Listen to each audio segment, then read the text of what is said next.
Ketika seorang pejabat di Pusat Militer Nasional Indonesia menelpon tadi pagi, ini kesempatan untuk mengajukan sebuah pertanyaan dari bosman kepadanya. Apakah perang di Ukraina dimonitor dari jam ke jam? Di War Room, apakah ada kamera satelit yang bisa kita monitor gerakan militer di perang Ukraina? Jawabannya, iya dan ada. Yang bosman pun langsung berkomentar. Coba fokuskan kamera ke sisi barat Ukraina di perbatasan Polandia dan coba lihat gerakan tentara yang kira-kira ada sekitar 30 ribuan sedang mau ngedrill latihan perang simulasi di Norwegia. Semuanya tentara yang hadir di Norwegia dan Polandia adalah tentara anggota negara-negara NATO. Satu lagi, coba awasi terus gerakan militer di selatan di 3 kota pelabuhan Ukraina. Di sisi Polandia dan Norwegia sepertinya NATO serius menyiapkan ground trupnya. Dan untuk itu kita lanjut membaca taktik perang Rusia yang bergeser setelah dalam 1 minggu rencana A tidak berjalan dan sekarang menjalankan rencana B, C, dan mungkin sampai Z. Hal ini menjadi lebih menarik walau bengis, namun itulah kenyataan perang.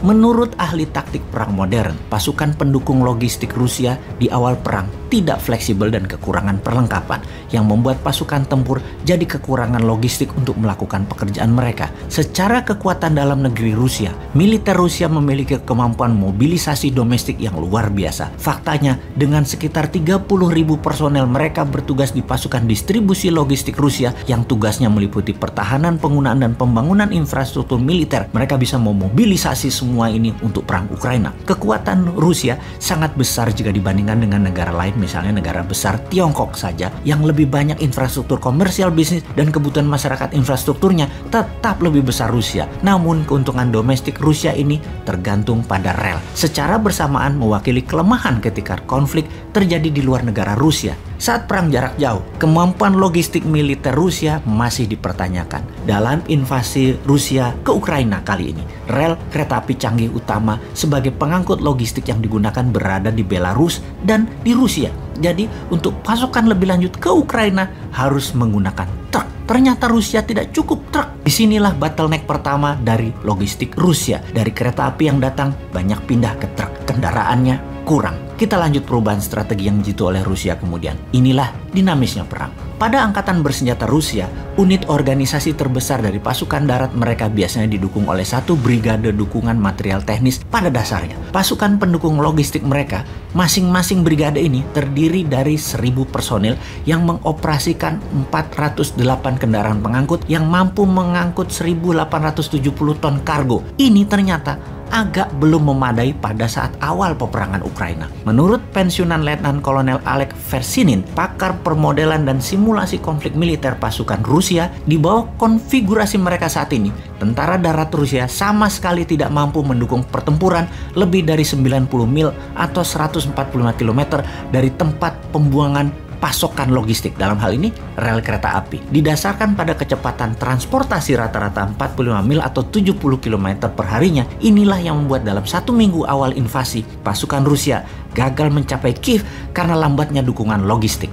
Selagi memperbaiki sistem logistik, Rusia merubah taktiknya sekarang dengan memperbanyak tembakan menggunakan artileri roket. Ini bukan roket menembak RPG tentunya yang digendong di pundak. Ini peluncur roket besar di atas truk atau di atas tank yang memerlukan pasukan pendukung logistik juga. Selain makanan, amunisi, dan bahan bakar, karena setiap roket memerlukan truk khusus untuk diangkut ke peluncur. Ini yang difokuskan oleh Rusia sekarang. Rusia kemudian menambah strateginya, yaitu bumi hangus ala Aleppo, Suriah. Strategi bumi hangus, serangan bertubi-tubi ke kota strategis agar menimbulkan efek trauma dan Zelensky menyerah, agaknya mulai menunjukkan efek positif bagi Rusia. Salah satunya mengakibatkan eksodus besar-besaran ke arah barat warga Ukraina. Masih sekitar fakta lapangan menunjukkan bahwa ketika pasukan Rusia menyerang, seharusnya pasukan Rusia dapat beroperasi secara mandiri tanpa dukungan logistik selama sekitar 3 atau 5 hari. Namun faktanya sekarang ternyata tidak lebih dari 2 hari sudah berantakan dan ditarik ke garis pertahanan. Di sisi Ukraina, pasokan pangan didapat dengan bantuan masyarakat dan bunker pangan yang sudah disiapkan jauh-jauh hari